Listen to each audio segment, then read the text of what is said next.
Okay, so welcome. We know that everybody here is dreaming of moving abroad, just, like we have been for years.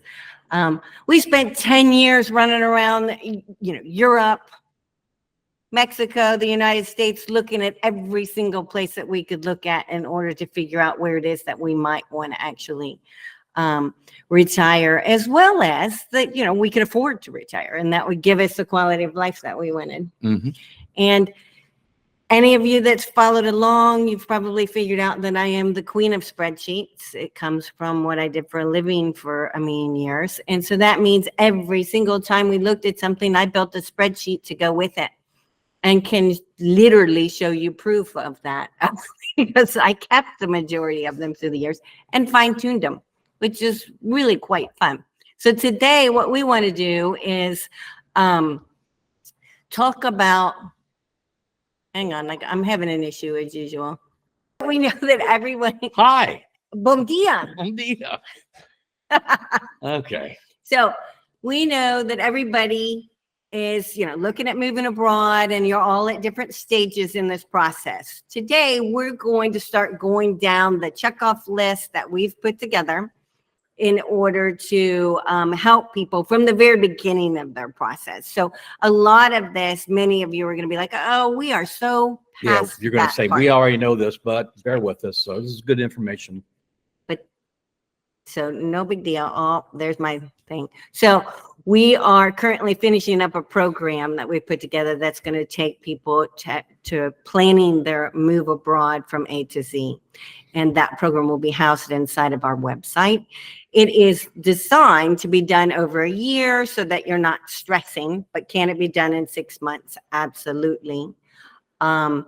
And the information inside there will be broken into small chunks with videos and articles and worksheets all to go with it. And, small steps. So you'll be doing lots of big things in small steps. So today I'm just starting to introduce it to you guys. And obviously I'm assuming that I'll get some feedback, which would be very good. Mm-hmm. That's kind of the goal here. So in there, the budget we have today, which I just started and threw in there, they're nice, but they're not pretty. Budgeting worksheets from all of the budgets that we put together for over the years, choosing your country worksheets, and then just simple worksheets like pros and cons and reminding you how to do that. So now the program is truly designed to take you through your process and to find all the opportunities, not just what we're always talking about, Portugal, right? Which is how most people have found us. It's to take you wherever it is you'd like to go. So today, we're just going to scratch the surface. The idea is to make things not overwhelming, to make them simple and fun.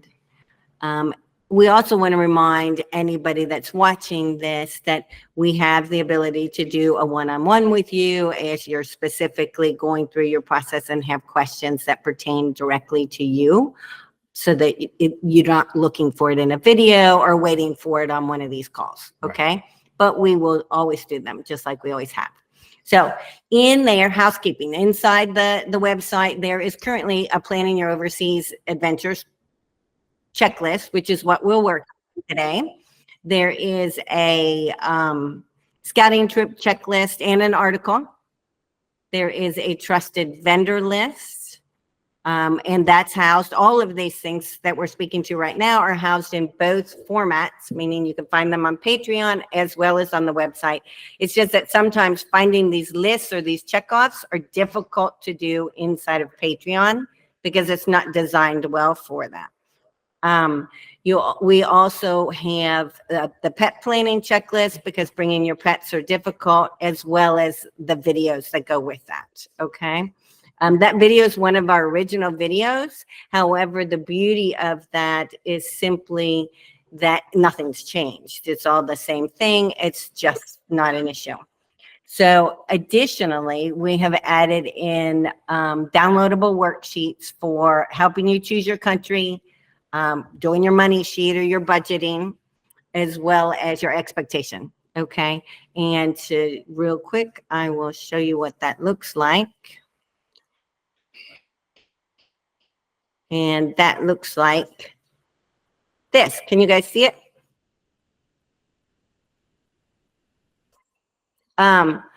So you'll just see how the budget runs down the side. The top part's obviously the income. The bottom part breaks you down into all of your expenses. Anything in yellow is where you're filling it out. So as we go through today, this is what I'll be referencing, as well as there's a country worksheet, which takes you across all of the categories and then ultimately rolls up to a subtotal at the top. The last piece is just a pros and cons where you can keep your notes, so that everything's all in one workbook and simple and easy to work with.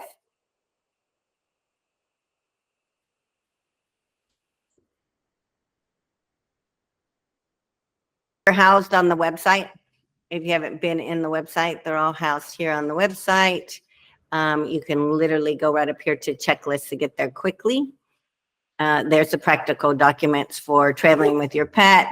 In this case, there is opening your bank account, building your scouting trip. They all have download buttons to get to those spreadsheets, and then the new ones that I was just showing you. And I've hit stop sharing yet. It's doing nothing. Oh, I'm back. Yay. So the next portion of this.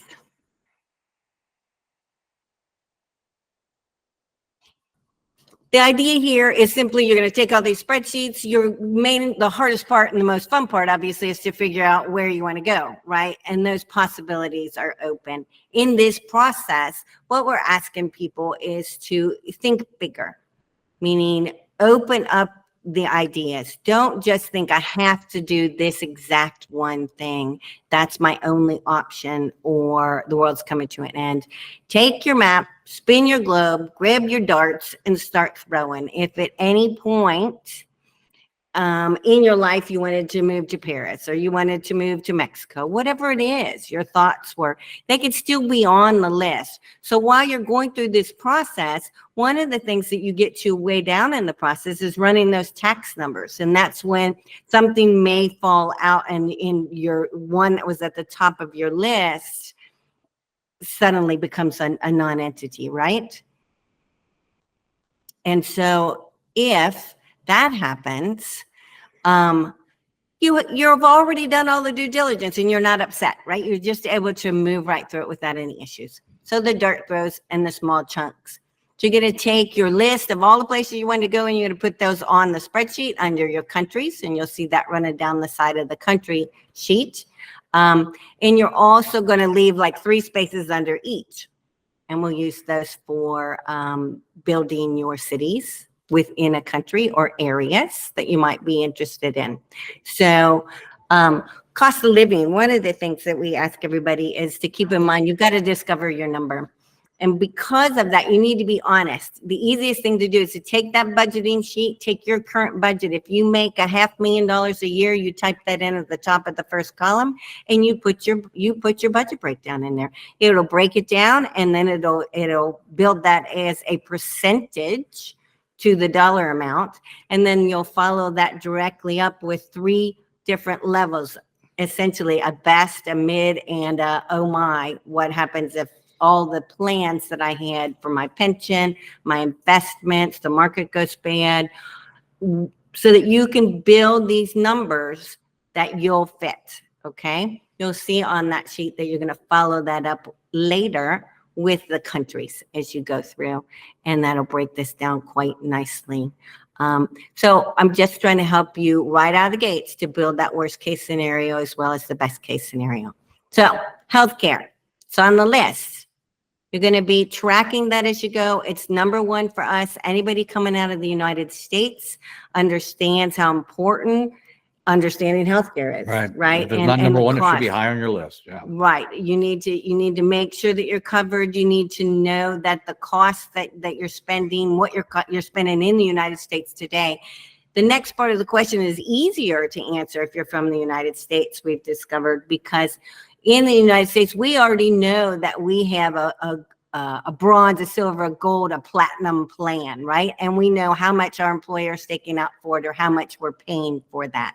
We also clearly understand our co-pays and all of our responsibilities with regards into with our coverage. Okay. So you're going to fully budget your healthcare costs. Then you're going to take that, and as you're doing your research with your countries, you need to understand if they have universal care, which a lot of countries do. What does that mean? Is that universal care? Does that match a bronze level plan? Right? So that you're used to having a silver plan. So now you'll know I need to buy a private plan, right? Mm-hmm. That crosses that gauge. You're also going to want to note on there, well, I've always had a bronze level plan, but I think as I age, it's going to be really important that I'm not willing to go below a silver level thought process, or maybe it's vice versa. Okay. But you need to clearly mark that. There's places to mark that on the sheet so that we're taking care of all of those pieces of the pie. If you're not from the United States and you have universal care, then you need to add up the value. Do you have copays? Do you have any kind of out-of-pocket expenses? And go ahead and get that on your sheet, okay? Because you're still going to shoot for apples and apples, or apples and oranges, and balancing this out as much as possible. And what is the expectation of the universal care that you have versus the country that you're going to? Because maybe it's like this, okay? So you'll know if you're going to need to supplement yourself, okay? So there you go. There's our healthcare speech, as always. Yep. I love the safety. So safety, it's at the top of everybody's list. We're all aging. Mm-hmm. We're picking a new country. You don't speak the language a lot of times. You're not from there. You don't know the customs. You don't understand all the bureaucracy and how to maneuver through. And you're also aging. So it's going to be really important that you feel very safe there. Right? So the simplest way is you're going to rank every single country on your list for safety. Go to the Global Peace Index. The Global Peace Index will tell you what that ranking is. Then you're going to see on the list, a place for you to put your Global Peace Index ranking. And then because you've only got X number of countries, you're going to rank your countries based upon that. I do caution, and this is where, being from the United States, I get to say this, is the U.S. comes in really low at like 131. I mean, It's just a terrible, terrible number, and everybody else just shames us. What I want to remind you is we have a huge country with many, many states. Many of you are from places that rank really high inside the United States. Go look up your state ranking and work with that. Yeah, okay? It's an average of the entire country, so. Right, it's right. So it's a little apples and oranges, but that's all right. It will give you a little bit better so that you understand, okay, really, I'm not at 131, I'm at 79. Okay? Because when we got here, we didn't realize we were so mistreated. So we started looking and, because we never felt mistreated. So that's, so we just give you that caution. You're going to put that on your list as a place to, and then you'll rank that, and then those rankings all become a number. So the next thing is you're going to break your countries down into cities. And you have options. One of the way that I would recommend to start with is simply choose a big area, big city, a mid-sized city, and then like a rural or village, something that you're interested in. And the reason I say that is it costs more in each one of those areas, okay? And by doing that, as you're running these rankings, and you'll do that on the island of Madeira. This is perfect for trying to figure out the best place for you if you're coming here and you know that already. But otherwise, it's perfect for regardless of where you're going in the world. The other thing is you don't have to know where that place is. No. If you've never been here or to France or to Mexico, just choose something that looks nice in a big, mid, and small. Yeah, you're just trying to narrow it down and the best you can. Right, and you're going to put numbers to it. It can all change, right? But you're going to know that a mid-sized city costs you X. Okay. So don't get hung up on some of that. Here's the fun one, housing. Housing trips us all up simply because when we first started looking, remember? Oh my gosh, we would look and say, well, that's how much that costs. Well, one, we hadn't rented an apartment in I don't know, 40 years. No, not like Look, a while, a long time. Yeah. Long time. So, I mean, we didn't really know what an apartment rented for. Two, we look at these things and we would say, well, what do I get for that? You know, is it nice? Is it icky? Is there mold? Mhm. Or we would see the prices really good at that, oh, even that's too good. And that's when we would realize that we were just a little bit higher on the hill or further away than we thought we were. Okay. So if the price, you know, obviously the prices are going to, in most cases, going to be cheaper than in the US, unless you're from, you know, in the middle of Kentucky, Richmond, Kentucky, where my family's from. I mean, you know, you get good prices there. So you're going to put all those on your list, and those will go on your budget and your country list. Okay. Now, as you're doing that, I wanted to remind everybody, we use Idealista over here. It's the easiest one. You can do rent and purchase. If you can only find purchase, put down purchase, even if you're planning on a renting, no big deal. It gets you going in the right direction. And then if you were looking at another country, you could just Google, does Mexico have a Zillow? And Google will tell you. Mexico uses Idealista. Okay, simple as that. Climate. So climate, you can look at this two ways. You can climate by country or climate by each area. And when you get to the island of Madeira, we're literally climate by running up the hill a couple kilometers. So it changes very quickly. So area would work best here. But regardless, you're going to end up choosing your country and you're going to end up ranking them first, second, and third. Okay. Now, you may have one city that the climate is the mountains and one city that or area that you've chosen is the beach. And that's fine because they could both rank as a 1 if both are is important to you. Okay. So don't get lost on that. And then make all your extra notes on your pros and cons sheet for your expectations. Here's a fun one. Is this goes on the pros and cons sheet as well as on one of the secondary sheets. And it is ranking the important things for adventure and recreation.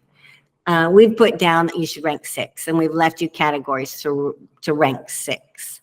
Now, if it's 10, but it can, if you've got a whole bunch of places, it can become unmanageable. So 6 is a lot. And what we're talking about is simple things. If adventure for you is making sure that you can walk to a coffee shop, a restaurant, shopping, right? That's walkability. That's part of the adventure, right? That's part of the recreation. It could be obviously here in Madeira or in all of Portugal, local festivals. They're all the time. If that's high on your list, that you can get involved in something all the time, then it needs to be on there. Okay. Hiking, swimming, golfing, dancing, theater, education, la, la, la. There you go. It's never ending. Yeah. Okay. Everybody So has their what own is your priorities. list? Yeah. And then rank the most important. And then what you're going to do is you're going to check it off for areas. So this city has awesome walks and festivals, but I can't walk to the restaurant, right? So that's how you're going to balance all that out. And that will help you to level that out. The next piece of the pie is language, which obviously here we know the language is Portuguese. So any country that you're looking for that's outside of, here or any country, you're going to rank your language. 1 being the best as usual is I know the language, right? I know it. I speak Portuguese fluently. I know the language. Or number 2, many people speak my language. And so I can work through that where I'm looking, right? While I'm learning.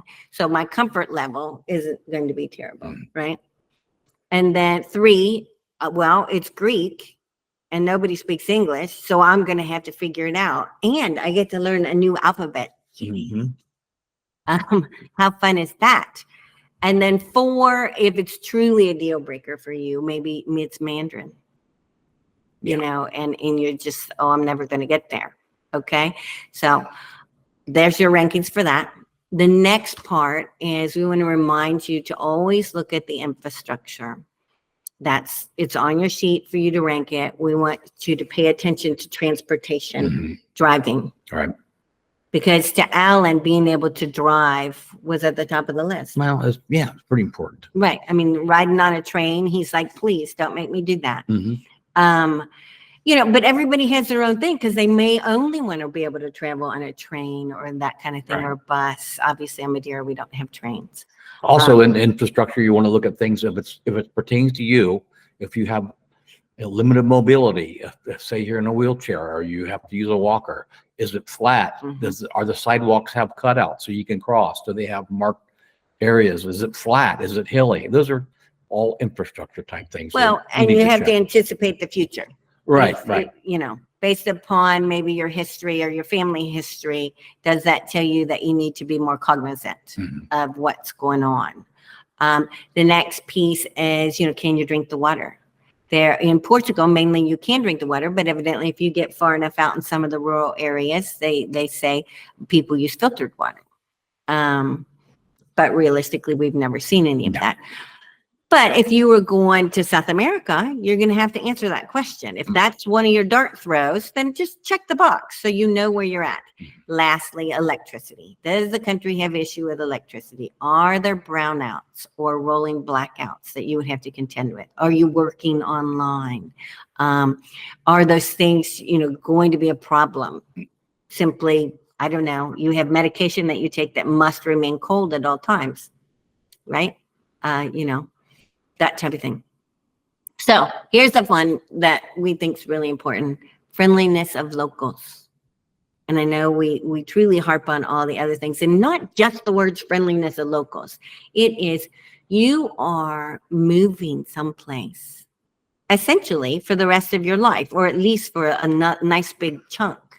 You need to know that you're going to be welcome, because you will always be a foreigner, an immigrant, or an expat.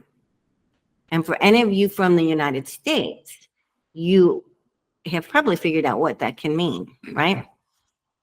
So just make sure that you're welcome and you're going to be happy with your choice, right? Because that's the idea. So rank it. You can look it up. International Living does a great job on this particular set of rankings. They do a very good job. So you can look up theirs just to make it simple for you. To get an idea. Portugal is fantastic, so I wouldn't worry about that. Accessibility, and in this accessibility, we don't mean the wheelchair or the walker or that type of thing. We mean, and you'll see that on the list, we mean... How easy is it getting back home? Right.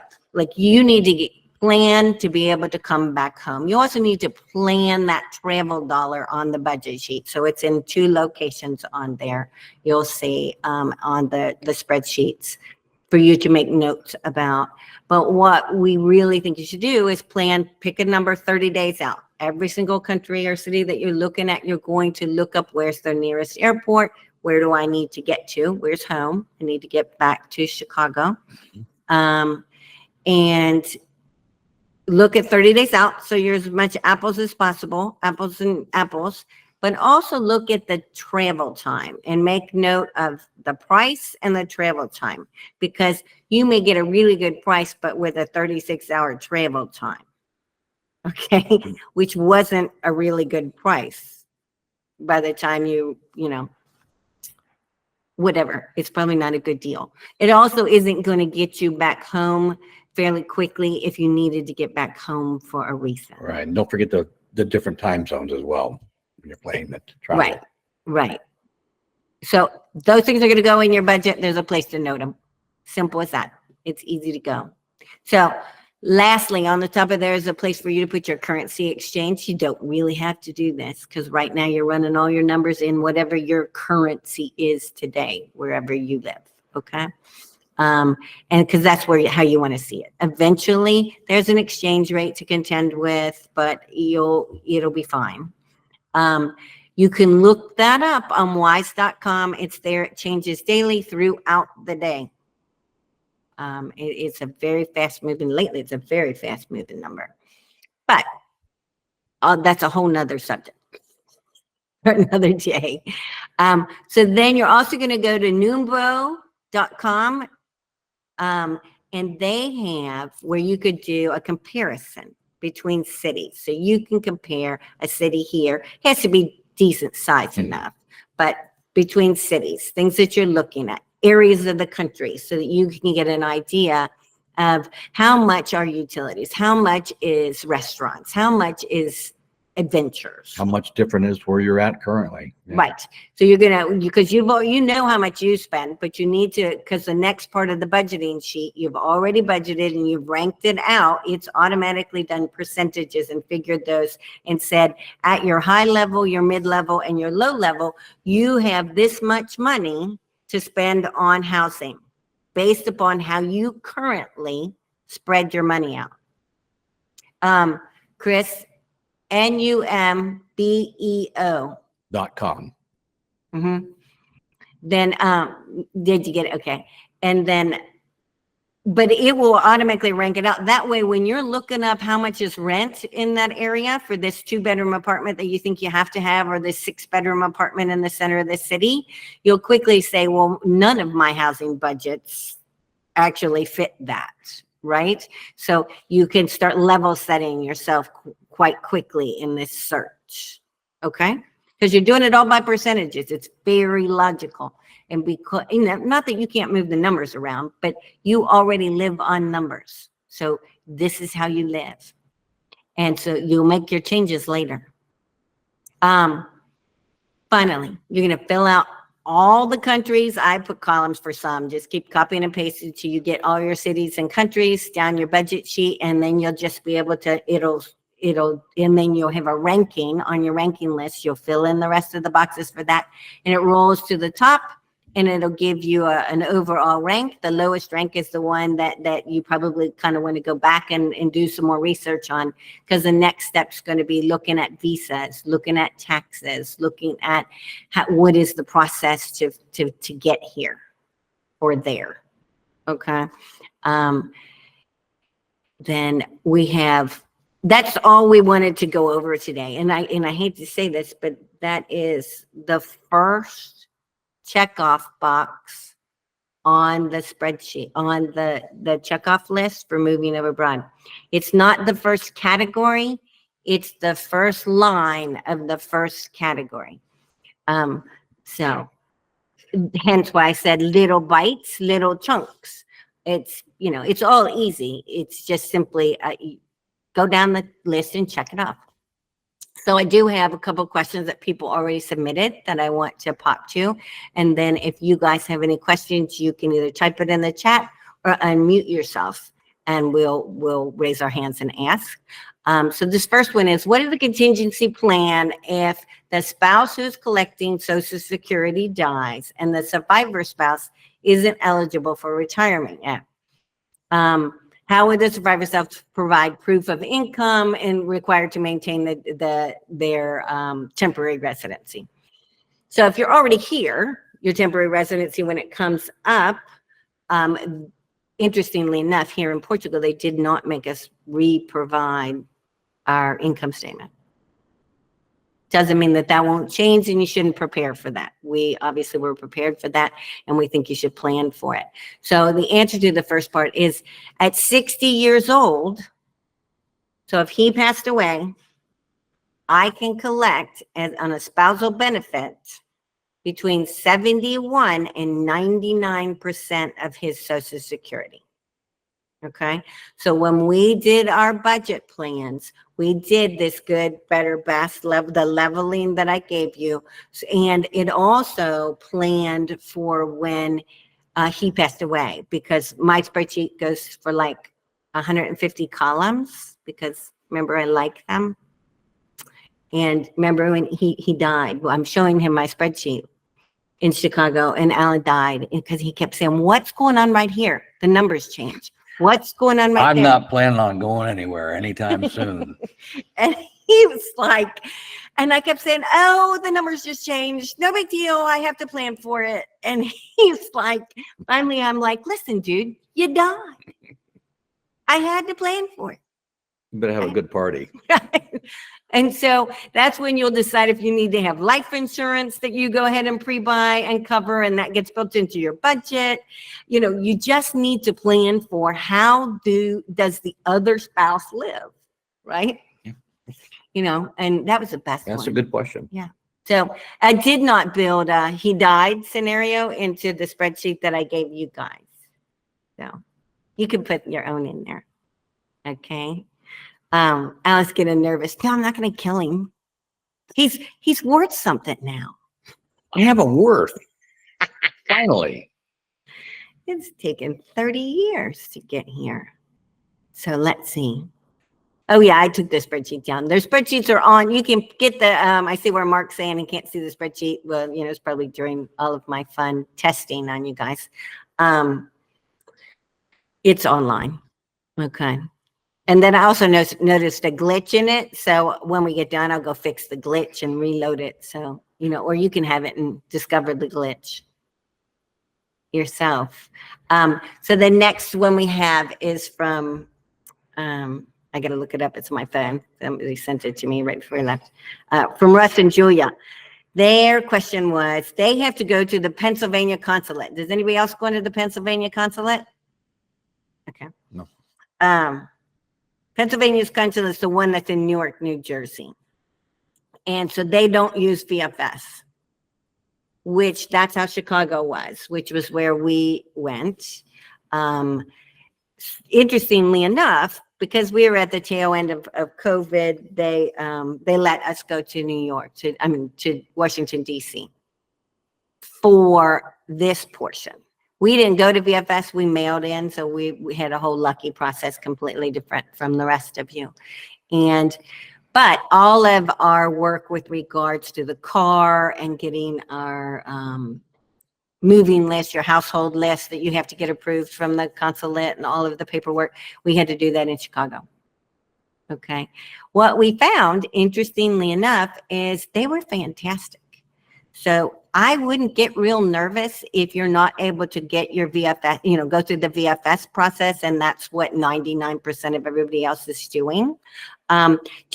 You'll go into the consulate, there's a drop-down menu, it'll say send a note here, you send them an email, they'll schedule it. It is a simple gig.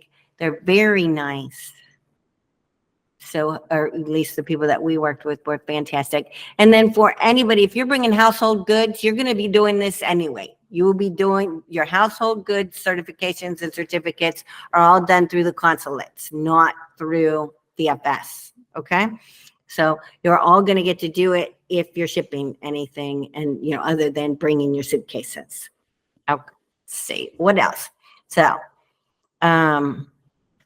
we were hitting the point that you guys have mentioned where you wake up at 4 a.m. with a full freak out anxiety attack. Yeah. To get rid of 36 years worth of stuff, you guys are so right. You should unmute yourself and talk. Yeah. We're just a small enough group that you can do that. So is this the time for questions? No, hang on. I'm Leonard. Jump on for me. This is actually my question. Okay. We're just hitting that point of just, oh my gosh, what do we do with all of our stuff and how much do we bring and all that? And I know we need to just calm down and get organized, but it's just really hitting us right now. So I wrote that almost to be a little funny, but the real issue there is just lots of stuff, lots of things to plan. And we're kind of just, I'm loving your checklist. So this is what I need. I'm a checklist person too. And I love it. And I just throw that out kind of to the group almost of, is anyone else dealing with this feeling of just too much to take care of, too much to do, And that's where the year, when I originally said the year, because he started going through the garage, and then keep in mind his garage, he's a mechanic. Yeah. Right. It was just as much as my house, it's my part, like the house. Yes. Now we also had gardening equipment, which had to go too. And that was those were the hard parts. They really were. Yeah. They really were. He used to literally go to the garage and keep in, obviously, as all good garage men in the United States is you have your stereo, your extra stereo out there, and your refrigerator filled with beer. And he would go to the garage and supposed to be working out there to thin these things down and figure out what he was doing. And then, he'd be out there for an hour or so, and he'd run in the house, and he'd be all upset, and then he would run back outside to get another beer, and it was hysterical. It took a because while. He literally, I mean, I'm telling you, this went on for 6 months, and he didn't throw away one Oh, I did. thing. Okay, Yeah, it took a while. and I But mean, anyway, I understand your pain. hyperventilating Yeah. at all Whether times. Oh yeah, literally full on. Like, what do I do about this? Yeah. Whether it's art or Hummels or Right, it shot doesn't matter collection, whatever. Right. Everybody has their own special thing. And you That's- know me, Leslie, you know me, it's plants. I'm just getting rehoming my plants and yeah. Well, I That's- had, I obviously designed tools. And so, of course, I designed whatever I wanted. And so I owned them, you know. And then I proceeded to have, still have 6 or 8 pairs of pruners I showed up with. I live in an apartment. I have Yes. this one plant, you know. Yeah. But I have pruners that are worth a fortune. And I literally still to wow. this day wish I had kept and shipped my lady shovel, which is just a specific shovel that I Wow. had for 30 years. And it sounds silly, but I don't need it, Right. but I do still think of it, Yeah. you know? Guys, so I retired last year and then got picked up by eBay Motors Uh-huh. this year, or excuse me, last year. So I was retired for 6 months. And what I have found is that eBay is an amazing way to get rid of those gems that you have in your garage. Mhm. Beth and I are kind of having a little bit of a war, game where we're seeing whose stuff sells better. And garage stuff outsells gardening Yeah. stuff It does. 10-1. Well, I- tools, can I say- actual tools. And the other thing is he brought in some guys that came in an auction, and they literally gave him really good money. He made a plenty of money just by doing it that way. Yeah. Because one of the things that we struggled with is we also had lots of antiques and things that had to be sold, and everybody kept saying to post all those things. You can post all those things individually and drive yourself Yeah. nuts. We Right. hired An auction an firm. auction firm, and we had an auction at the end. So Yeah. we gave away the things that needed to be. We had a couple of garage sales. We Yeah. tried that, but the best way is just have an auction and plan on not being at the house the day of the Yes. auction, Right. because it's brutal, because you see stuff. Yeah. Oh, I'll give you the whole table. I'll give you $1 for the whole table, and you don't want to be there for that. Because that's Yep. depressing. So So it's you're- got to go. It's So gotta whatever go. you get, that's Mhm. what you get. So what we did is we had our international movement company. We packed up the things we were keeping. We gave away the things that we were giving away, like my lady shovel. It went to a good home. I know where it is, and I could get it back tomorrow. Wow. Wow. So, you know, there are some things that are important. So silliness. So you're going to clear all that out as much as possible. And then in his case, we knew that those tools, to your point, Lynn, are worth a lot. And you didn't want to chance those through a regular auction style. You needed it to be a more specific Yeah. group of folks that were coming in for. Sure. Okay. And we are going to be using an auctioneer also, but this is just a fun thing to do right now to see, if the things that you think have value Right. actually do have value. Right. And it's all in the eye of the beholder. Yep. Yeah. In a lot of cases, it is the eye and the luck of the draw. Yeah. As who, like if you're doing an auction, it's who shows up that day to spend money, right? So that part can take the fun out of it. I'm looking at a question from Gina here that I love. How would you recommend, ranking things for something I should bring to Madeira because it is more expensive to replace versus don't bring stuff that you could easily get in Madeira, that kind of thing. Yeah. Well, one of the main things to consider is it's 220, Yep. 50 amp cycle. And so it's a different voltage and amps than the United States. So a lot of the specialized motors and things like that won't work here. Even if you have a converter, they'll have a short lifespan and it might burn up or whatever. So I would think twice about, bringing your mixers and things like that. They're just not going to have a place here. But you get So to buy a Meg. Yeah, they have You plenty of stuff. Everything you're going to get rid of, for the most part, they have stores there. You can replace anything you need. You do. Yeah, You get to, yeah. I mean, in the kitchen, of course, my KitchenAid mixer, and then I literally got rid of my coffee machine, which was a European coffee machine, and then got here and rebought the same European coffee machine. Yeah, pretty Wow. much. But But it works there. I willed that to a good friend of ours instead of letting it sell in the auction. Yeah. And I mean, they adore it. And so it was a lovely, I actually don't feel bad about it. It worked out. Right. It was a lovely gift. I do know that like Tracy and Simon recently finally got in her house, and Tracy was really struggling because she'd gotten rid of her couches. And then she's been lamenting them, and they're in their house now, and their Right. new couches have come. But she did start. So there's going to be something that you ditch that you're going to lament. Right. It's okay. You needed new couches. Yep. It's like sheets, beds. Yeah. You don't need to bring your beds. Yeah. And the bedding you bring for the it's- States, they have different, the sizes are different, so It's they won't different. work. So just plan So, on getting new mattresses and those things when you get here, Mhm. because you're going to have new sheet sizes Mhm. when you get here. What else, Gina? Anybody else have any other questions that aren't listed in the chat there? And then I'm going to hop I up to. was just wondering, other than not bringing appliances and sheets, are there anything that you would say, yeah, don't forget to, or do bring this? And I like the measuring cups. That's true. That's a great idea. Measuring cups, Yeah. because anything if you're from the US, anything that's not a metric piece. Yeah, if you you're know, used to got- cooking with cups, we'll bring those because you're Right. gonna, might not Right. find the equivalent here. You can order them, You but can, it's but- easy. I mean, it's not the world's not coming to an end. Really, I actually bought new teaspoons because I forgot my teaspoons. But they don't take up a lot of space, and Yeah. you can throw them in a drawer, a box of whatever. Knives, that. I would bring Knives, good knives. They're small. You can bring them. Then you're not having to find, or at least bring your favorite ones. Don't so put them that- in your carry-on luggage, though. Carry on luggage. That part's bad. No, Yes, that'd be it's bad. right They here.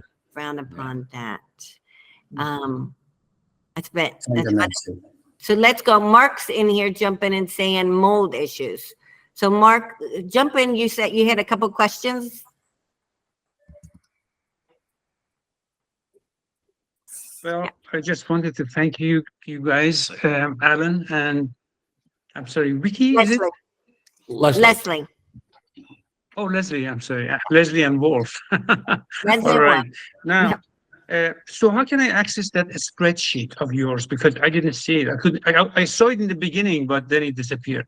Yeah, where is it? It should be, if you go to the website, What is the website address? website is it'llbefunretirement.com.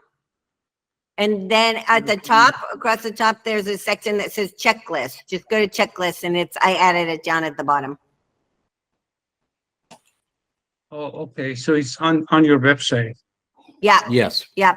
It's easier to get to in the website. And then I'll put it into Patreon when we send this out. We'll put this into a little video form, and I'll add it to the bottom of there. But if you don't grab them in Patreon right away, they get buried down in the feed, and everybody struggles to find them. So I've found that all of these checklists are so much easier. I will always put them in Patreon for you. So I don't want you to think that I won't, but it is so much easier for you to get to if I house them on the website. Okay. I see. So just briefly, I'm not sure if any of you guys, Alan and Leslie, have you been to Southern California? I'm sure you have. You come from Southern California, don't you? No, Okay. no. How does the weather in Madera compare with San Diego County? Everybody here, you know. says it's very similar to San Diego. Mhm. Oh, So in a lot of respects, it is. no. San Diego's What about drier, I the- think. Yeah. Oh, okay. That's what I was going to ask you, humidity wise. I just came back from Mexico, Puerto Vallarta. Oh my God. It was so hot and humid. I cannot tolerate humidity. So how is it in Madeira as far as humidity goes? Humidity averages about 70% year round. Some Yeah. months a little bit higher, some are a little bit lower, but it averages about 70%. Mark, And then it's still going to be how high up on the mountain, And it right? depends on where you're at in elevation, whether you're on the south side of the island, whether you're on the north side of the island. If you're above the banana line, if say, if above 1,000 feet, there's a lot of variables. So that's why it's important to pick your spot and check out the weather for that particular location. Mark, How does it feel in Funchal? Yes, go ahead. Mark, I'm in San Diego. So Oh, okay. I asked the same question last week, actually, you 2 did. days ago. And San Diego is relatively dry. We have a Right. desert to the east of us. So you don't.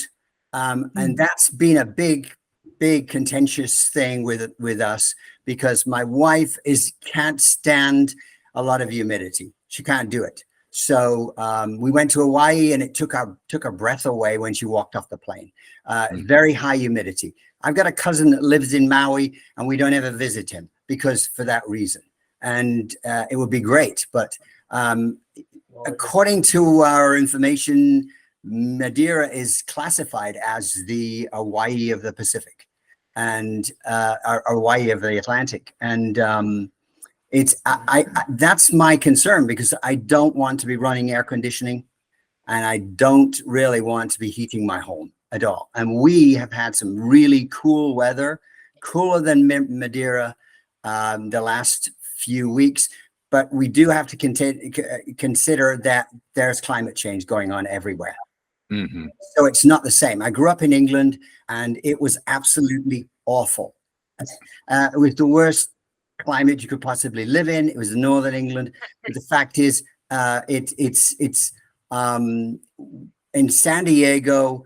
It's a pretty nice climate, but it's gotten warmer every year as we lived here, and we've lived here for 20 some years. So that's a big thing for us. Obviously, I do not want power bills.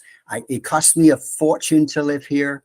From the utility side of from that angle, and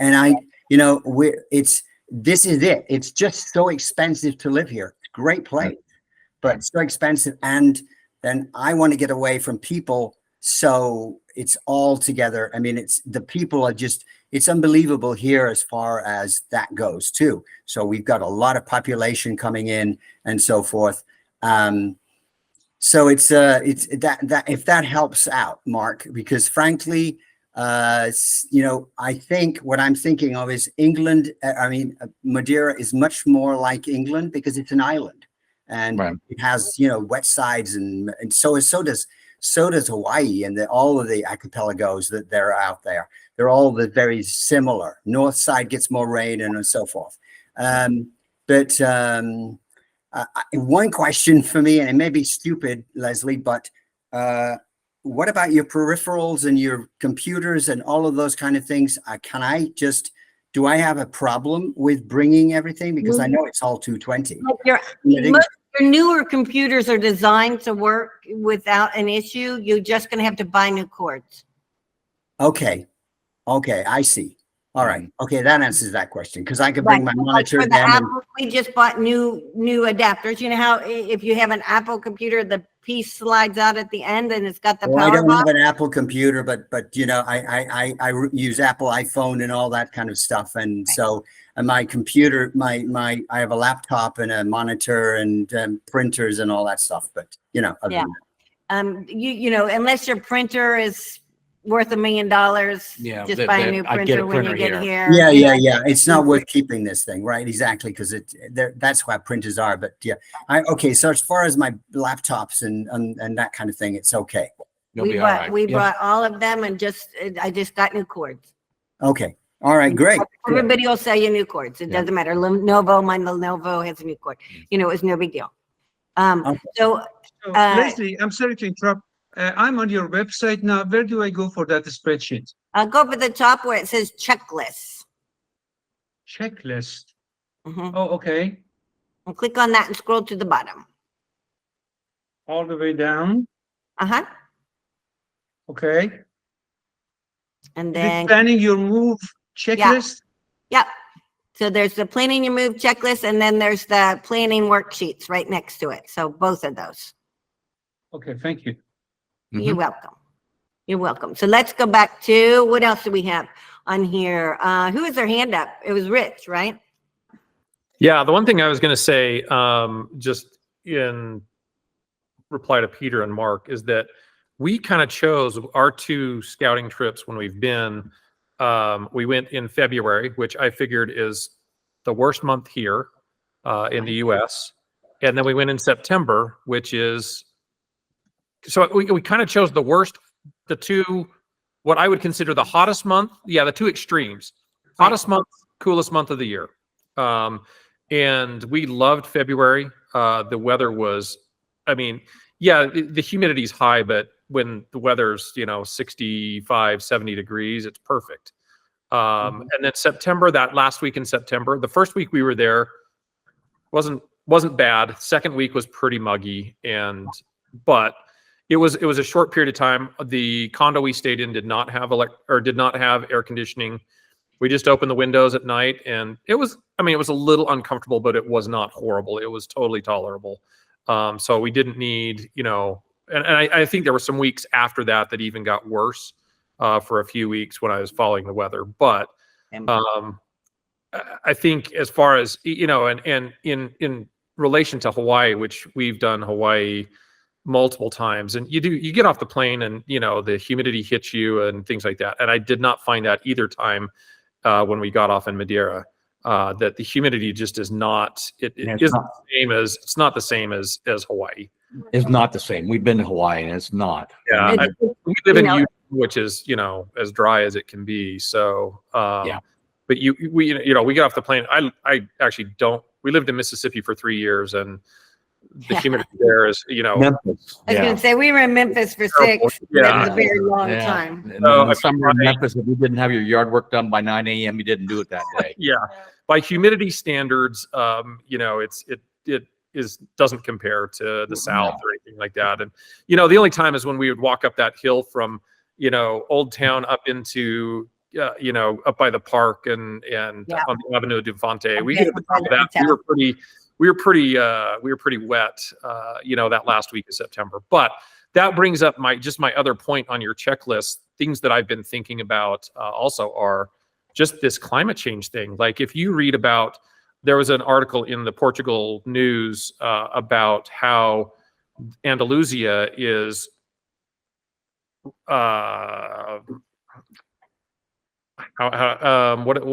they're basically saying Portugal needs to give them water because they're in such a severe drought.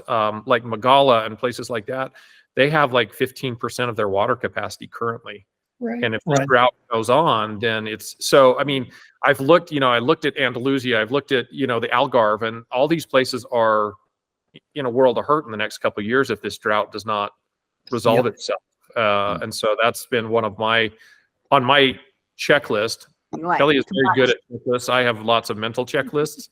I don't spreadsheet, but we're going to start. But that's one of my checkoffs too, is what is the water situation? How I don't want to buy a condo in Magala and then wind up as a climate refugee or something like that. So Yeah, and that's perfect because I had put on there, but Alan hit me because I was being too wordy. Things to watch for, tsunamis. I mean, earthquakes. We got here and we're here for 2 weeks and there was an earthquake and we came here because there wasn't any. They're not frequent. It's not like some areas of the world. It is what it is because the world is changing, And then when we bought our condo, Claudia, inadvertently, as she's walking away one day, says, I don't know what you're going to do if the tsunami hits. What? It came out, she's young and it came out and she was like, oh, I'm sorry. And That's I just okay. looked at her and said, we're going to die. It's okay. At Are least y'all, we are y'all know on, is it on the water? Long to get out of the tsunami zone in Madeira, though. Like, I mean, walk 2 blocks and you'll probably be out of the tsunami zone. So. Right. Yeah, Yeah. there's Right. a lot of hills. Because we're literally right at, water, I which think is we're like- actually hard to I think do. it's like 32 feet above sea level where they're. It's actually kind of hard to do, but there really isn't known for tsunamis. So Yeah. everybody don't flip out and think, oh no, there's tsunamis. But yeah, getting back to your statement about the water, that was one of the concerns, Yeah. because there's He was areas big of the on it. United States that I wouldn't want to be in right now. Anywhere around that has their water sourced from Lake Mead and all that area, and there's 8 states vying for a couple of drops of water. We're part of that. And we didn't want any of that. So when we picked Madeira, we knew that for the most part, because it is an island with, over 6,000 feet elevation Mhm. change, the way that the weather patterns come, depending on whether it's coming out of the south or coming out of the north, the mountains catch the moisture and drops it on one side of the island or the other. And the Levada system here channels the water from the wet side to the dry side. So there's a plethora of water here all the time. Water is not an issue, and it's good, clean drinking water. So, and for irrigation and plants and things, but water was not a concern here. So, Yeah, I mean, realistically, when the rest of the world ends, you got a possibility that you're going to still, it's still going to be still have here. have good supply of water. But So Rebecca raised her hand. Rebecca, I'm sorry. What you got? Yeah, I wanted to say for people like Peter, and I don't remember who else was asking the questions about humidity and things like that. Guys, I think people will agree with me. You really need to go visit. I personally think you're going to be pleasantly surprised, but nobody can say for you what it's going to be like. I did live in San Diego for 3 years, lived in various parts of it, mostly around El Cajon area. They're totally different. Mhm. Yeah, it's warm, but Madeira is more humid, but it's not oppressive. like Florida. I would never live in Florida. Oh no, it's nothing. Yes, Like You yes, don't get off Rebecca. the plane and then go, it's nothing like that. Rebecca, it's that's but that's it's absolutely nice. right. Yeah. So I just It's want to recommend you microclimate. do that. There are Please- microclimates in yeah, here. Please in don't San move Diego. across the world, sell all your stuff, all the other things we talked about No. earlier, without why having visited. I mean, you need to do scouting trips. Yeah. yeah. Regardless of what country you pick. I want to say too, to compare Madeira always to Hawaii, I don't think is 100% accurate because having been to Hawaii many, many times myself, what Hawaii does not have is 2 giant continents right next to it that are absolutely affecting everything from heat to dust levels to, if you look at the fact the Sahara Desert is right over there, that is drying the air, I would suspect, more than what you see in a Hawaii kind of scenario where there's no big continent nearby regulating the humidity level. We do get one of the things, unless you're here during it, we do get with the dust storms. They From come time to time across. coming Mhm. from, Yeah. the Sahara. And that's why the island is so beautiful and green. It's so lush, probably because of that, so Well, yeah. and the dust storms when they're here, it's it's not pretty. I mean, you can clearly see it in the sky. Yeah. But it's not. I mean, it's fine. The first time you see them, it's kind of shocking, and Yeah. it doesn't last very long. It lasts for a day, 2 Couple days. days, yeah. It's not Leslie, a difficult thing. Yes. Leslie, I just wanted to fill you in on the latest thing. I had a Zoom meeting with a German lawyer Oh, good. 2 days ago, and it looks to me like we are probably going to Germany first because that is how I become German. Actually, I never realized this, but I was born in England, but actually, because my father was German, I am actually always was German until he became a naturalized citizen here. And I'm a naturalized citizen. Now they've just passed, in fact, the same day, which is yesterday, they passed a law that Germany will accept dual citizenship because it never used to like that. They didn't agree with it, but now they do. It'll attract a lot of people coming in and, Yeah. they Make a big difference. protect people. And And so that's probably the method we are going to be coming to Madeira on, because I think that's where we want to be, is Madeira. I think Right. I've looked But- it up, If you have the ability to get a passport, An EU passport, yeah. A an EU EU passport. passport from some other country because of your family history, absolutely, that is a gold. fantastic Yeah. path to go. Yeah. to- Yeah, I think that's it gold, really really, because that's what International Living, who I'm a member of, and they say if you've got a second passport or in Europe, then take it. Otherwise, you have to come here and like the beauty of Portugal is you can do it in 5 years. Yeah, it has one of, if not the shortest time Yeah. for getting a European passport. So And it's instead a dual, of 10. and it's a dual citizenship for dual the United citizenship. States. So that's a big. So as if you've got anything, his family came over on the Mayflower and mine Well, left, Yeah. Switzerland, and they don't let you back. yeah, they locked. the And they door don't when care. I left, mean, yeah. when you leave 10 minutes later, you're not allowed back. They're mad at you. So we don't have any of those options, but a lot of people don't, and Portugal has a great path. Germany has a decent path. France has a good path, actually. It's an interesting path, but it's a path. But make sure you do your research, because all countries don't Mm-hmm. offer dual citizenship. So Yeah. Like Spain, Spain does not. not for an Well, American. there's Right, some right, right. circumstances, Right. but If you yeah. were from Latin America. Latin American countries, they do. They do. So what else? What else is on here that I haven't answered? La la la. You guys are talking about the Azores. You're talking about how long can you stay here on a travel visa? That's 90 days in the EU, and then you have to leave the EU, Yeah. right? And then for 90 days, and then come back in. Okay. So that would mean you could go to England.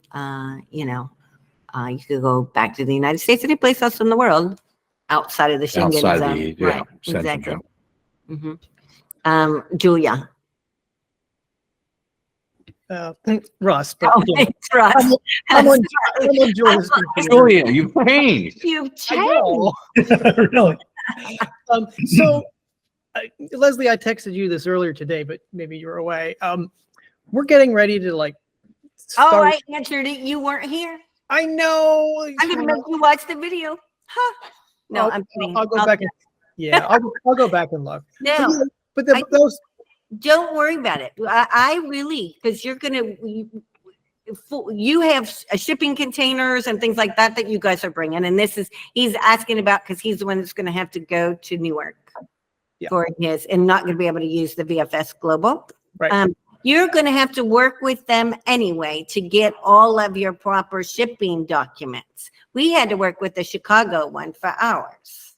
So they're really nice. And it's just an email. What you're going to do is, I can't even remember the young lady's name, but for the longest time I knew it, it would be like, would send a note to Rebecca and say, Rebecca, now I need to do this. How do I do it? And she would say, oh, la, la, la, la, la. The one thing they don't want, so that when you're working directly with the consulate, is you need to ask your question. It shouldn't be a dissertation, and you shouldn't have 27 follow-up, meaning you ask, they answer, they're done. one question per email, basically. Yeah, they're not. And then if you're peppering them with more stuff every other day, then you probably need to sit down and figure out what you're doing. Okay. So Right? I mean, I don't know how to say that politely. no, I know, and that's exactly it. What about working? Because we had a conversation with Sandra Fernando. Is she someone that would help us through that process? Yes. Oh, absolutely. Absolutely. They will help. They will actually contact the consulate for you. And maybe for us that makes more sense, just because we're busy Mhm. and I hate paperwork. Well, and that's where when we talk about whether you use an immigration attorney or whether it's Sandra or Gilda or whoever you so trust, Yeah. keep in mind we used one. Mhm. We actually used both of them. That's why we know. And yes, it costs money, but it doesn't cost that much money. It's not a $40,000 bill. So No, I mean, you're more comfortable because you're selling everything you own and you're picking up your life, ensuring that you have somebody in your corner, then you should do that. Yeah. Now, the other thing is with VFS, you can do that. And VFS, the process, you can do it. You don't have to have, you don't have to do it. You don't have to pay somebody. Yeah. Okay. The other thing is I do caution you, if you talk to, Sandra, Gilda, or all of them, they do like to sell you everything from soup to nuts. Please don't buy the soup to nuts. If you have a question, send us a note. We'll talk you off the ledge. Okay. Because sometimes they're like, oh, we'll get you an apartment rental. Oh, which is not, whatever. Or they will, your driver's license. Oh, when you get here, we got you covered. We'll help you. Yeah. I mean, because at this point, You're good. we're basically at the point where we know, we're this far away from owning that house. I know. Congratulations. Thank you.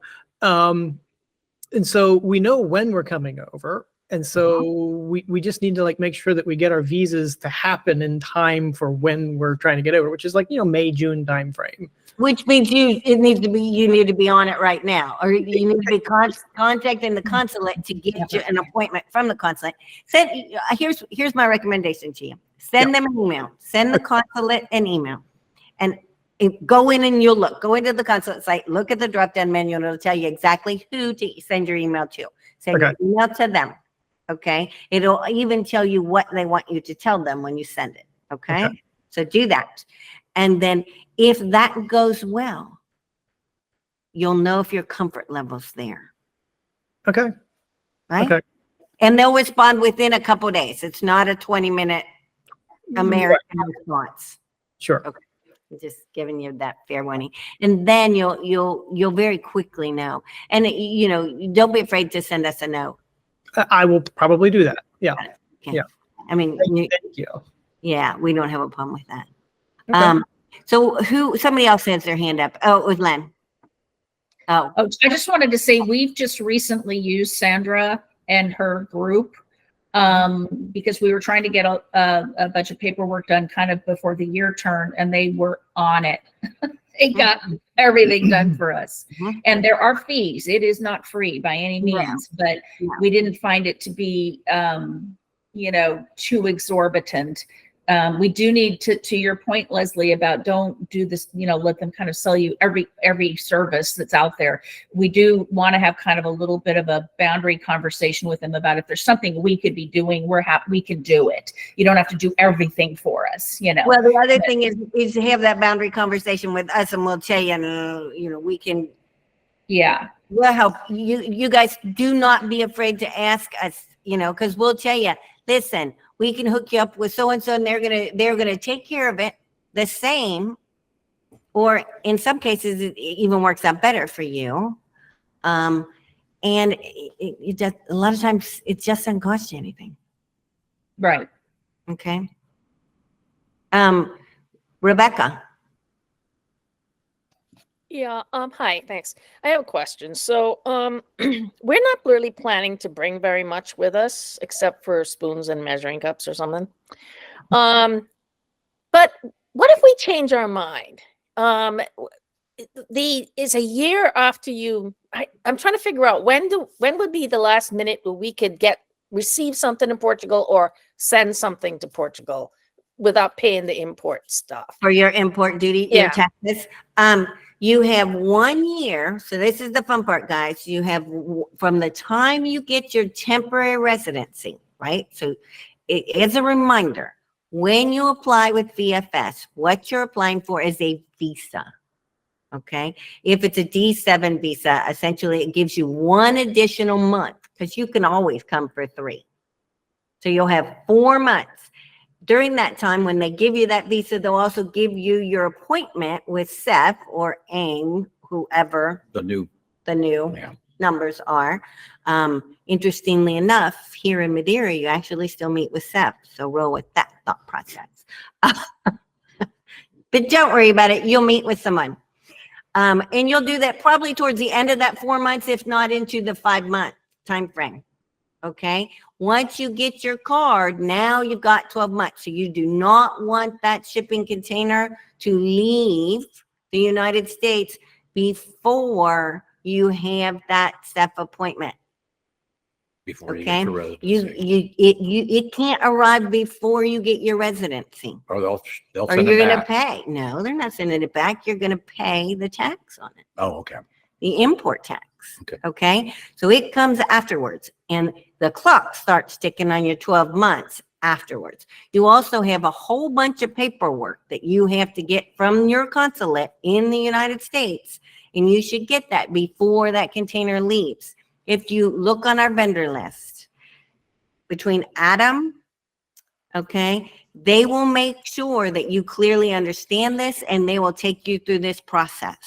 That's what they do for a living. That's why they're on the list, okay?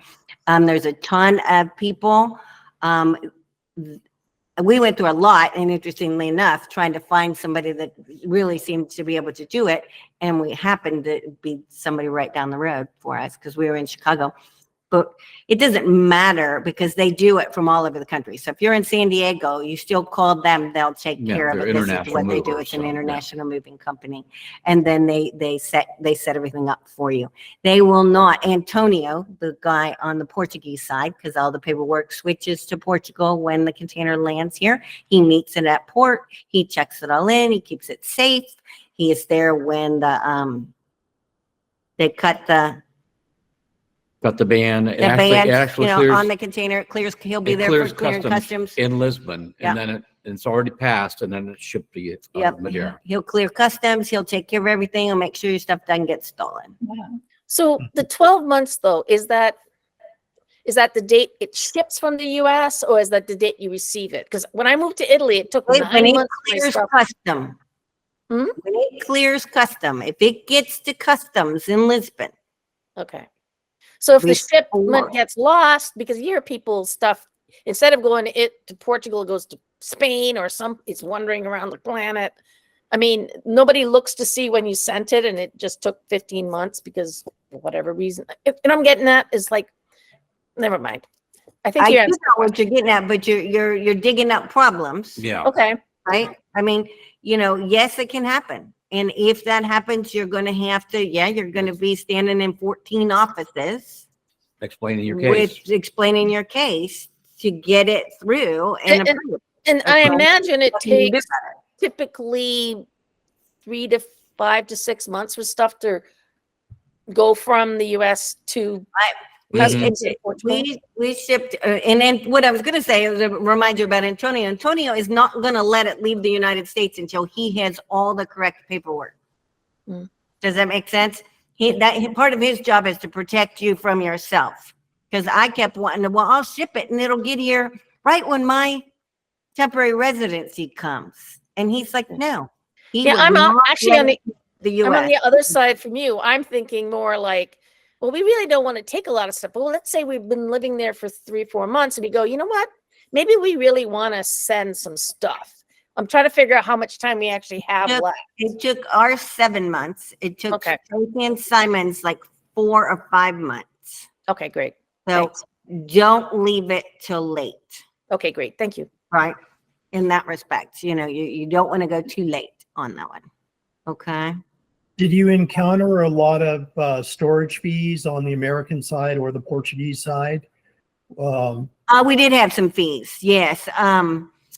You know, we didn't have a lot of port fees, but we had to pay the customs fees. We had to pay the customs guy, the broker at port. So we had, on top of our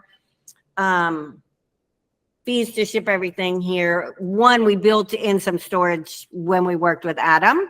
We pre-built in storage because we knew we weren't going to let it out of the United States for X amount of time. Mhm. Right. So that was pre-built in. We also insured it. So the whole kit and caboodle with the insurance and the pre-built in storage fees was 11,000 dollars. And then when it got to port on this side and it had to go through customs, there was about $1,100 in fees. They were random fees, but if you added them all together, that took care of it. And then once it got to Madeira, there were no more fees. They were all taken care of in Lisbon. If you came a different route, you would pay those fees in Madeira because it can pass customs in either way. Okay. Now that was a 20-foot container that was right at the end of COVID, which container shipping prices were off the charts. I shipped Yep. containers my whole life. So what was once $2,800 to ship from China was over $11,000 to ship from China. Okay. Right. So the prices are not so high any longer. Yep. Okay. So who else? Dave has his hand up. Hi, Dave. Howdy, how are you? Good. How are my you? wife- Good. My wife and I had dinner with you two Christmas Eve 2022. Oh, I remember now. Little Chinese restaurant. What? There was Yeah. You know what? We there- made that. That's our thing. We literally went there the first year. We went there that year you showed up, and we went there this year. So we're just gonna go there there. was a couple from Phoenix, a couple from San Diego, a guy from San Diego, I think a developer or something, and then a young couple from Ukraine. Where? Oh, from the Ukraine. They Yeah. live out. They're still here. Really? Yeah, Okay. they're still here, but they don't live in Fuzhou anymore. Probably what we're going to do, unless we win Lotto or something, is we're probably just going to come for a couple months every winter. That's what a And lot of people do. yeah, that's what it's looking like. And I was curious if anybody has flown. We flew TAP the first time, and some people say that TAP's. What is wrong with my computer? What? This is crazy. Anyway, I've got a big privacy screen popping up here. You can't see it, that so you're good. TAP really stands for Take Another Plane, but we had a great experience with that. Yeah, we've not ever had a bad experience with TAP. I hate No. to say that. We had a coach seat. We did the lottery with them for, what they call comfort class, and we got it for next to nothing. And they just took really good care of us the whole time. But we have some tickets to fly SATA. Is it SATA? Is that how they pronounce it? SATA Airlines, yeah. Yeah, SATA SATA. Gorete, yeah. Has anybody flown them? Because Yeah. if you go online and There's you a look whole pile of them on the screen that have flown in. Yeah. okay, because there's I can't get rid of this on my screen. I don't know what the deal is. Anyway, but is so that's not a problem. No. No, Okay.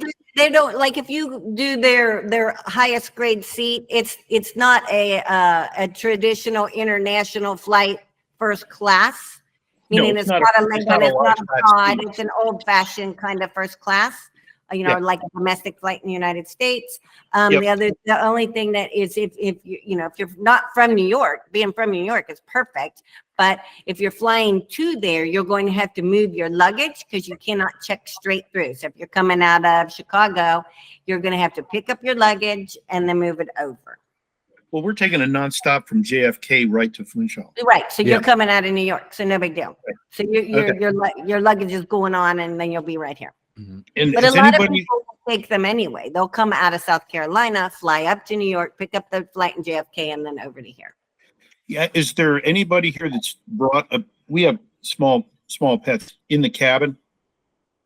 I mean, there are sites that's allowed, but I didn't know Yeah. what the feedback's been from anybody that's done that. Anybody on the thing right now that have brought a pet? Okay, and answer. We brought ours. We brought two pets, a cat We and a didn't dog, use Azores, so. but ours were too big for the cabin. I mean, just barely. A big cat and a little dog. Okay. And we opted, and we're glad we choose this route. Don't put them in the cabin because it stresses them out. Believe it or not, being around you it adds stress to the pet. So just put them in the hold. There's nobody that they won't medicate them or anything in the hold because there's No, nobody don't to medicate attend to them. But they're perfectly fine. It's a climate controlled hold. They'll be fine. But if you're absolutely have to have a pet in the cabin, it can be done. They have to be small and they have to be able to fit under the seat in a soft carrier. And you pre-book, and no matter what airline you're Oh, yeah, doing, yeah. you're going to call them, pre-book your thing, make Yep. sure that your cage that you have, keep in mind, if you're carrying them through, you have to take them out of their cage to go through the TSA. Okay. Okay. Gracie's Yep. cat got loose. They lost it in the airport and had to run because it exploded. And then, so they had to tackle the darn thing, and they got it. But I Yeah. mean, so here she worried and didn't want them in the hold, and then everything that could go wrong the other direction did. And then she got on the plane and it got so upset that it headbutted the zipper until it broke the zipper. Uh, And it got loose on the plane. yeah, ours are really mellow. It was just funny. It was just funny. It was like, oh, but no, everybody else that has little bitty ones, they bring them on there. As long as they can turn around and be comfortable. Yeah. One of the things though is don't medicate them. People will want to medicate them. Don't medicate them. Yeah, no, that's not going to happen. They're Now, not, they're used to being medicated, right? You know what I mean? Like you do that a lot. but the SATA only does the SATA. Right, the SATA only flies 1 day a week from JFK to Funchal. Okay. Yep. And depending on the time of year, the day can change. Okay. Well, this Okay. is my baby. I see how cute you are. I'm going to show you mine real quick before Yeah, he he's gonna claws me. show you his little Here's one. Rex. Rex Okay. the cat, the infamous Rex. Rex. A question. It'll be fun. What do you do with Greer when you go all over the place? I mean, you're going to We have a travel. caregiver. We have a caregiver and she goes and gets boarded and they take care of her just fine. Yeah, we have, and I mean, it turns out wonderful for her. There's a couple different ones on the island, and obviously when everybody gets here, or when you get here, we'll be more than happy to give you some. Yeah, I think I put one of them, ours, on there, but there's another one that everybody loves, especially for the big animals. Mhm. If you have a big animal, there's a man that has land. And I'm sure that there's takes more care as of them. well, but Yeah. yeah.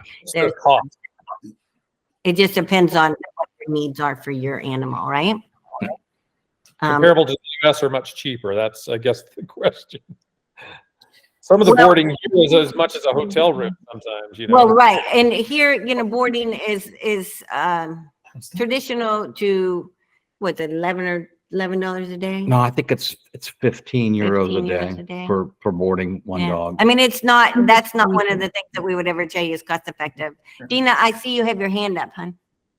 Yes, I just wanted to know what documentation do they require for proving your social security? I understand from a previous conversation that we had that you don't have to actually be taking social security to use social security as your proof of guaranteed income. I know the government sends every year, they send me this thing that says, here's how much your social security will be at all these different ages. Is that sufficient, or is there some other documentation? You can go into the ssa.gov and print your letter. And I'm trying to think of what the word is, but it Yeah. is on the list. It's print your, Summary of Your money letter. estimated. right, it's an benefit or something like estimated that. benefit. It's a formal letter. It's not that document that you're talking about. It is a formal document that says that you are guaranteed X as of X date, If you were and retired. you submit that. Yeah. That's what Thank you. that's what we used for me because I had not started pulling until we actually came here And and moved. it's So and it's simple. It's Yeah. one of the rare things that you just click the button and it prints, and you're like, yay! Thank You you. know, my Thank life is easy. So I've got another question from Mark.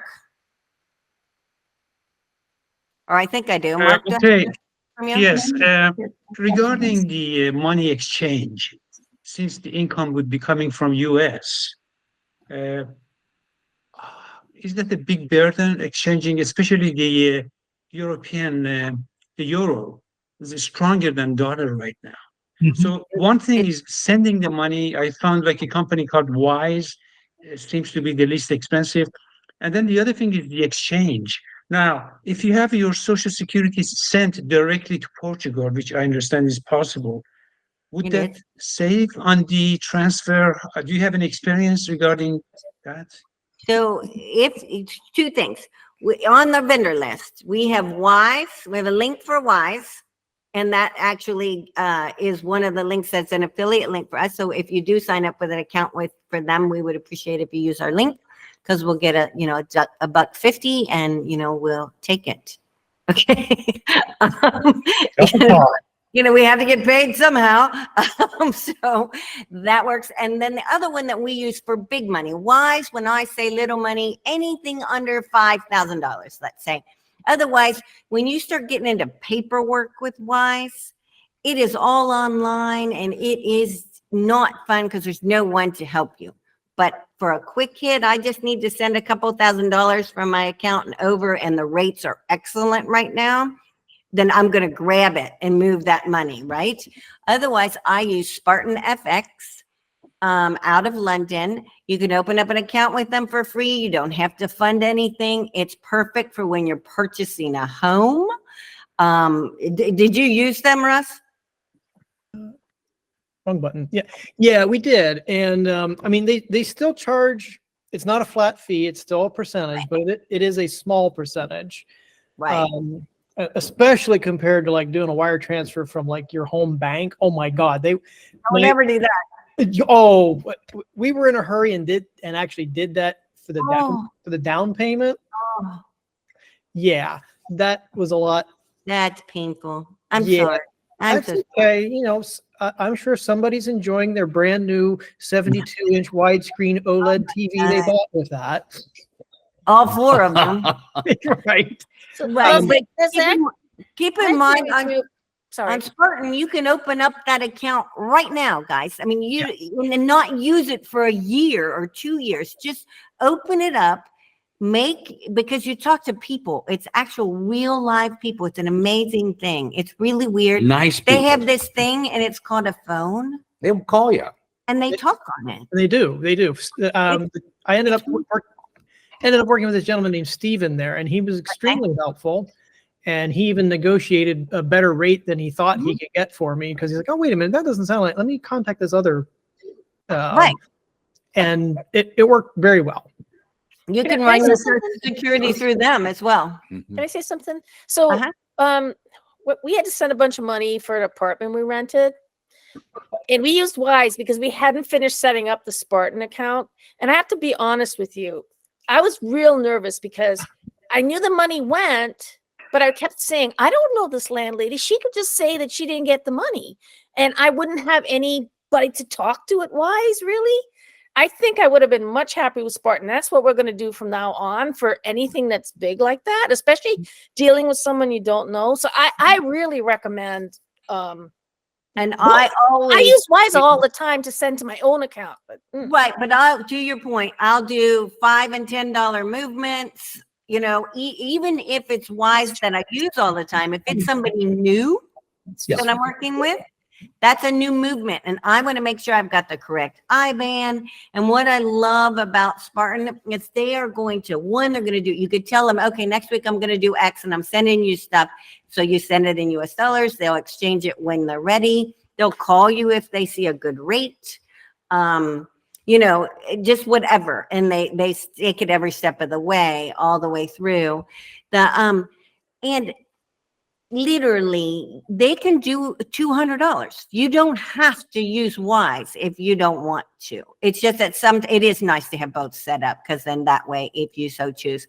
The other thing on your Social Security, which I didn't answer, is it can go straight in from the US to your approved Portugal bank account. So make sure you're opening the correct bank account in Portugal. And I think it's Millennium or Novo Banco, but I'm not going to swear to that one right now. Okay. Do you remember? No, I don't. Okay. I think Novo Banco was. Because we don't. We still ship our No. money to the US and then I bring it over in chunks. Because when the numbers are really good, I'll bring a large chunk that we can be on for a while. Okay. The other thing is I know you guys have seen this. IBK, International Brokers, or Schwab. Go ahead and set up an account with both of them with checking abilities, or either one of them, right? IBK, if you actually do trading, because the trading platform they have, and any money that you leave sit with them, the percentage that you get is astronomically higher than Schwab.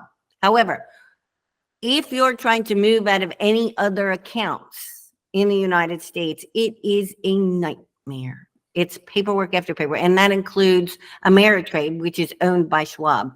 Schwab, I can go in and go, blink, and that money will go straight over to Spartan. I'll say, hey, Ben, here it comes. Ben will call me back 3 minutes later. It's here. What are we doing?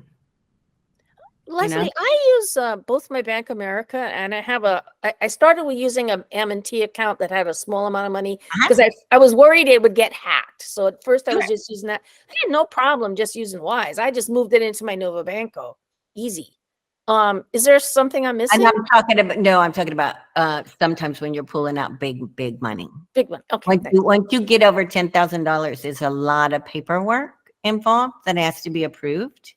And you just want to make it as smooth as possible. Spartan will have you pre-fill out all that paperwork right at the beginning so that whenever you need to do it in the future, it's taken care of. Yeah, they do your ID work and all with that your bank, stuff. okay? You don't want to work with your bank in the United States, but it doesn't hurt to go in and make a friend with your banker before you leave the United States and fill out any paperwork that you can pre-sign just in case you ever had to fall back on it. Okay, because a lot of times the U.S. is so behind in the banking system because it's a big country. Nobody needs to really ever learn how to do this outside of the country. Okay, so my father was a banker, so you could go in and pre-sign. The only reason we got lucky is our banker knew us. And there was a time when I needed him and he's like, oh my gosh, you need to be here. We have met people that have had to literally fly back to the United States to sign the paperwork because the bank would not release their own money. Okay. Hence why I was just speaking to the other two accounts that, so just your money, make sure that you are able to move it. Okay, wherever you decide to keep it. That's enough. What else do we got? One more. I got one more question that I see, and it's from Mark. So Mark, shoot, and then we're going to call this thing a done deal. Unless, somebody's having a heart attack. So by Spartan, you mean Spartan FX? FX. FX. Mm-hmm. Yep. Now, tax implications. If somebody doesn't get qualified for NHR, which I'm hopefully am because I restarted my process before October 10th, the taxes can be as high as 48% on even the retirement coming from US, right? Yes, but it's a graduated tax system, just like in the U.S. You don't get up to 40% in the U.S. until you get above an X amount of dollars, right? Yeah, that's the top level. Correct me if I'm wrong. I did a quick calculation. Even if you make as little as $60,000 a year, you're automatically way up there, like in the 40s. That's right. Then a portion of it would be taxed at that higher rate. But and this is, this one's like beating a dead horse. I cannot, and we cannot be clearer. We want you to contact Philomena on the vendor list and ask her to run your numbers. Your numbers are different than my numbers or anybody else's numbers on here. How your money is set up. You can learn what you can change in your brokerage accounts before you leave the United States. You understand teachers' pensions a lot of times are exempt. Doctors get special pieces. Government things are treated special in Portugal. So everybody's case is all different. So you need to contact a tax attorney. Right. And Philomena is a tax attorney. It's a very large company. They do a fantastic job. I have more than one tax accountant listed on our list, but we cannot speak more highly of this company and how well they take care of us. Okay. It is Portuguese, so they take care of you when they're ready, but they take care of you. Okay. And that's because of the double tax agreement, the contract between Portugal and US. Let's say we gotta still file our taxes in the US, right? So you will file as long as you want to maintain your citizenship, keep your passport, you'll file taxes every single year. Yeah, there's 2 countries in the entire world that you cannot escape that, and the United States is one of them. So what you'll do is you'll file your Portuguese taxes first, because once you live here, this is your domicile. So this is your tax residency. Okay, so you'll file and pay your taxes here. Then you take those taxes and those are put towards your US filing. Okay. And you'll use a US expat accountant, which I have ours on the list. I'm actually looking at some another. But interestingly enough, it's the US side that's seriously expensive to do the taxes by comparison to Portugal. And you get a whole lot less service. But you do need an expat tax accountant. If you touch base with your US tax accountant, they will probably tell you they don't do expat taxes, okay, if it's a local guy, okay, which is good, because that means they're taking care of you properly. They're not trying to take care of something that they don't do, okay. So you're going to file, but you'll file separately. You have an extra 60 days. It's an automatic extension that you receive from the government after you move and change your residency. So you'll have until June 15th.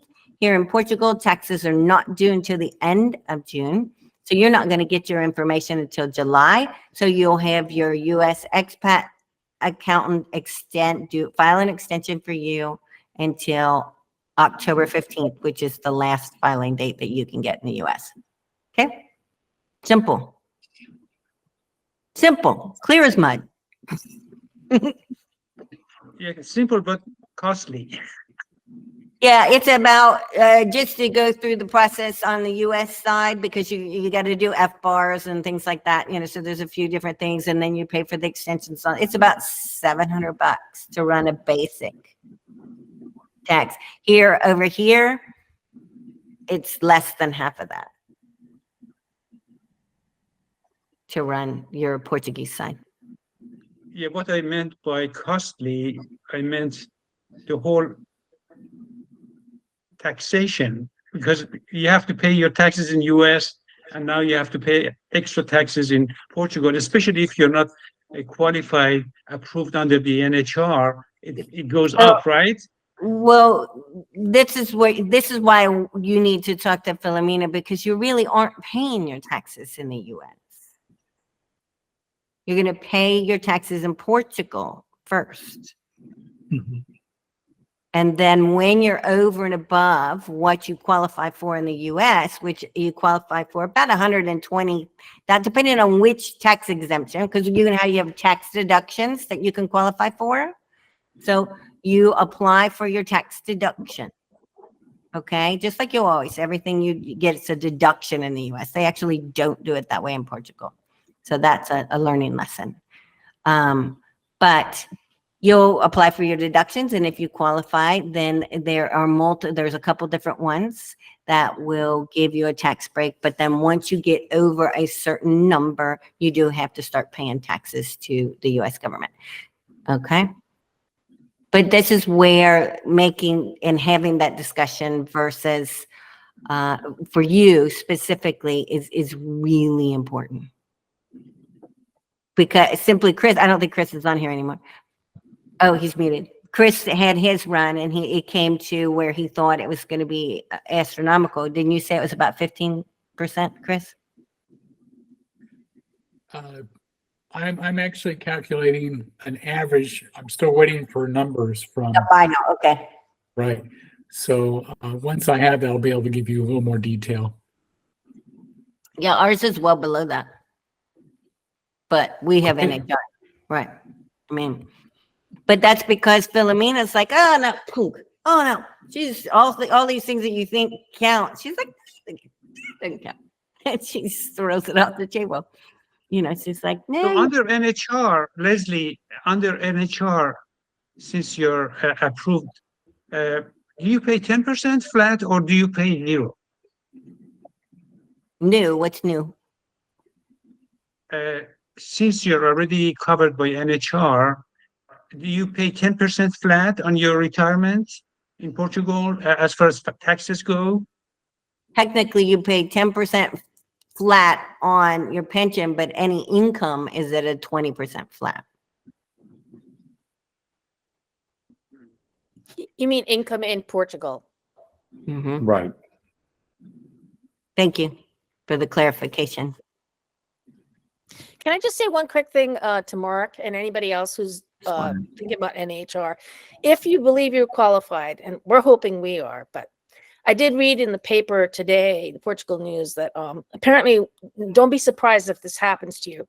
The government, the tax department is automatically declining any applications for NHR. And what you have to do then is put in your justification about why you should be allowed to have NHR. So don't be surprised. Don't freak out if it happens.